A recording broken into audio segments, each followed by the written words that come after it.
Aku adalah Sari. Aku memiliki 3 saudara laki-laki dan 1 perempuan. Hanya ada 2 saudara kami yang sudah menikah, abang dan kakak perempuanku. Kebetulan aku adalah anak ketiga. Selama ini aku hanya fokus bekerja dan tidak mementingkan percintaan. Beberapa bulan lalu, ada seorang laki-laki yang jarak rumahnya tidak terlalu jauh dari rumahku. Ia datang dan menyatakan cintanya padaku. Awalnya aku tidak suka karena usia kami yang terpaut sangat jauh, 8 tahun. Akan tetapi, ia sangat gigih untuk mendapatkan perhatianku. Ia jadi sering datang ke rumahku, tidak hanya untuk bertemu denganku, tetapi juga adik-adikku. Ia sering bermain dan membelikan sesuatu untuk adik-adikku. Setelah kepulangannya, ibu selalu membicarakan lelaki itu. Memang ia pintar, sudah bekerja di perusahaan besar, memiliki mobil, dan terlihat sangat mapan. Wajahnya pun tidak buruk bagiku. Berkali-kali datang ke rumahku. Ia tidak pernah bertemu dengan kakak perempuanku. Kakakku selalu saja sedang berada di kantor atau pergi dengan teman-temannya. Ia hanya mendengar pembicaraan kami mengenai lelaki ini. Meski tidak pernah melihat, tetapi kakakku tahu siapa lelaki yang kami maksud. Saat itu ia sudah menikah, tetapi tetap tinggal bersama kami. Alasannya karena ia enggan jauh dari ibu. Kenyataannya, ia selalu membuat ibu repot dengan tingkah lakunya. Sudah jadi rahasia umum kalau ia selalu membawa masalah ke rumah kami, mulai dari memakai uang sekolah selama 6 bulan sampai menikah dengan seseorang yang ternyata sudah beristri. Suaminya datang ke rumah kami hanya 2 kali dalam seminggu, yang itu berarti ia memiliki banyak waktu sendiri. Ketika ia menikah, ibu berpikir kalau tugasnya sudah selesai, tetapi ternyata tidak. Ia masih sering menyulitkan ibu dengan beragam hal remeh. Saat itu ia sudah bekerja di sebuah bursa komoditi. Teman ibu yang memberinya pekerjaan agar ia bisa memegang tanggung jawab. Sudah hampir 1 tahun lelaki itu selalu datang ke rumah dan bertemu dengan keluargaku. Akhirnya aku memutuskan untuk menerima cintanya. Mendengar jawabanku, ia sangat senang. Kami menjalin hubungan selayaknya muda-mudi lain. Ia sering mengantar dan menjemputku di tempat kerja. Terkadang kami juga pergi ke luar kota bersama teman-temanku menggunakan mobilnya. Saat itu aku senang sekali. Selama ini semua lelaki yang mendekatiku selalu diambil oleh kakakku. Aku berpikir, kalau sudah menikah, ia tidak akan melakukannya lagi. Tetapi ternyata dugaanku salah. Saat pacarku datang ke rumah untuk mengajakku berkencan, tiba-tiba kakak perempuanku datang dan sudah berganti pakaian. "Yuk mas, mau mengajak Sari jalan-jalan kan?" "Aku ikut ya," rajuknya. Aku hanya menggelengkan kepala dan menolak ajakannya untuk berkencan.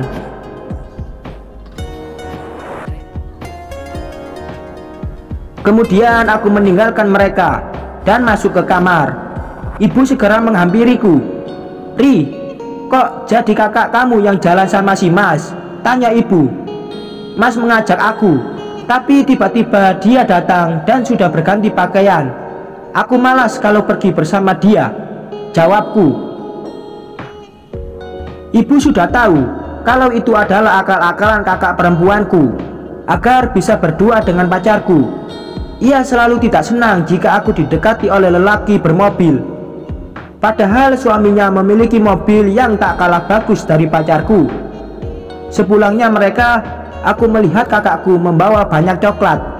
Kemudian langsung berlari masuk ke dalam kamar.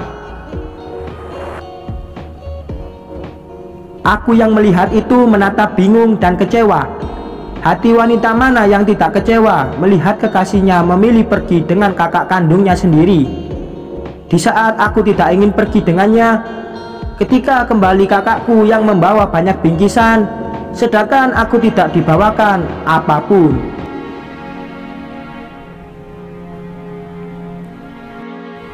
Coklat itu buat kamu semua, tapi kok malah dibawa masuk sama kakakmu, katanya. Aku hanya menghela nafas dan membiarkannya. Sudah, tidak apa-apa. Aku tidak suka coklat, jawabku singkat. Aku berkata seperti itu hanya ingin membuatnya tidak merasa bersalah. Dan memang ini semua salah kakakku.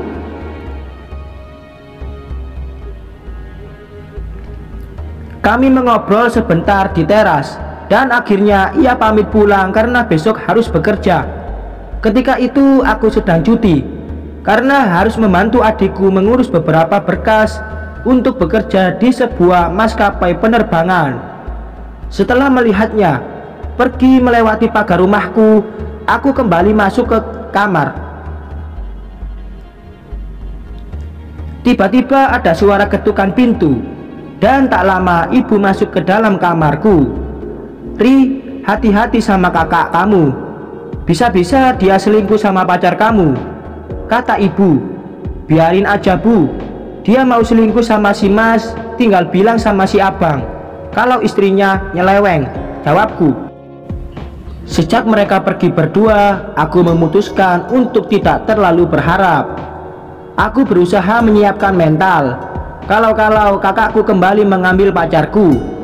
Sementara itu aku tetap berkomunikasi baik dengan pacarku, seolah-olah kejadian kemarin bukan masalah buatku.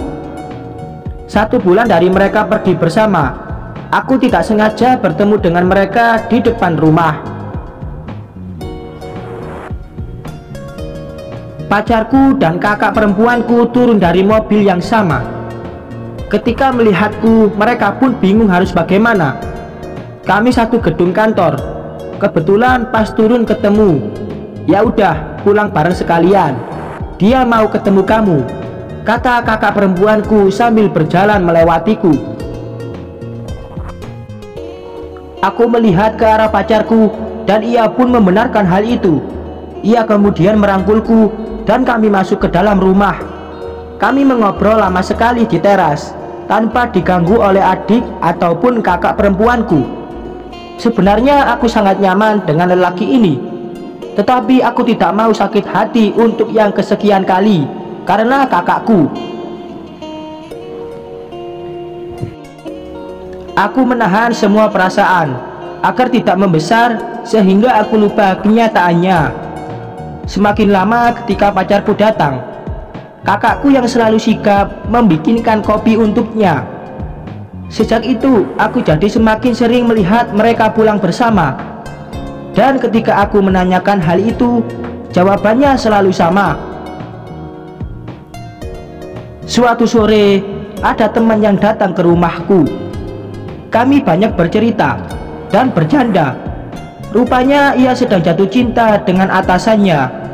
Banyak hal konyol yang ia lakukan untuk menarik perhatian atasannya itu. Kami tertawa hingga tanpa sadar hari mulai gelap. Ia pamit untuk pulang, dan seperti biasa aku selalu mengantar teman-temanku sampai mereka masuk ke dalam mobil. Saat di luar rumah, aku melihat mobil yang mirip dengan suami kakakku, dan dengan santainya aku menghampiri mobil itu.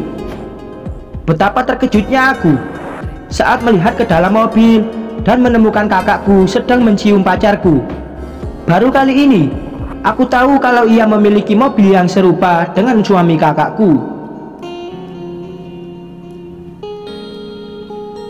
Kami bertiga sangat terkejut. Pacarku pun salah tingkah. Aku berlari dan masuk ke dalam mobil temanku. Saat itu aku tidak mengenakan alas kaki dan hanya memakai baju tidur. "Cepet jalan, ada pemandangan yang bikin mata gue sepet," ucapku. Temanku hanya menatapku bingung, tetapi ia tetap menjalankan mobil. Cukup lama ia mengajakku berjalan-jalan, sambil aku menceritakan apa yang sebenarnya terjadi. Temanku sudah tidak asing dengan apa yang dilakukan oleh kakakku, karena aku sudah sering menceritakan kisah yang serupa. Setelah 1 jam aku berjalan-jalan dan bahkan sempat dibelikan makan malam. Akhirnya aku kembali pulang. Saat aku masuk ke dalam rumah, ibu menatapku heran. "Kamu dari mana, Ri? Ibu kira kamu cuma antar sampai dia masuk mobil," tanya ibu. Aku menarik ibu masuk ke dalam kamar dan menceritakan apa yang tadi aku lihat. Mendengar hal itu, ibu marah karena kakakku sudah memiliki suami.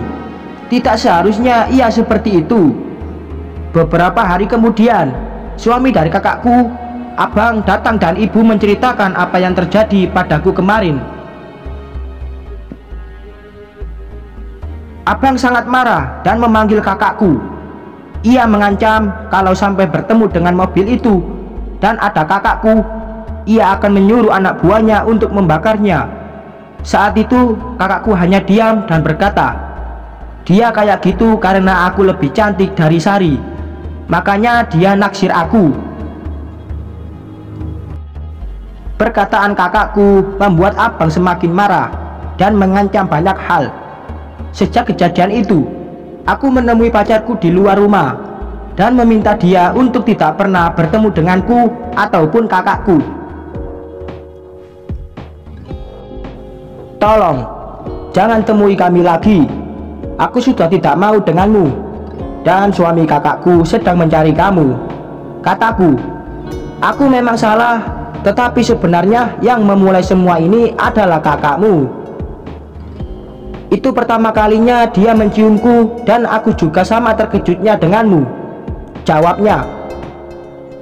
"Aku berniat untuk melamar kamu bulan depan, tapi tidak menyangka kalau kamu akan jadi seperti ini," tambahnya.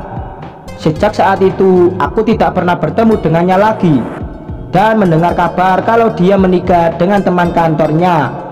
Sedangkan kakakku, ia keluar dari kantor karena semua uang yang diinvestasikan hilang tidak bersisa.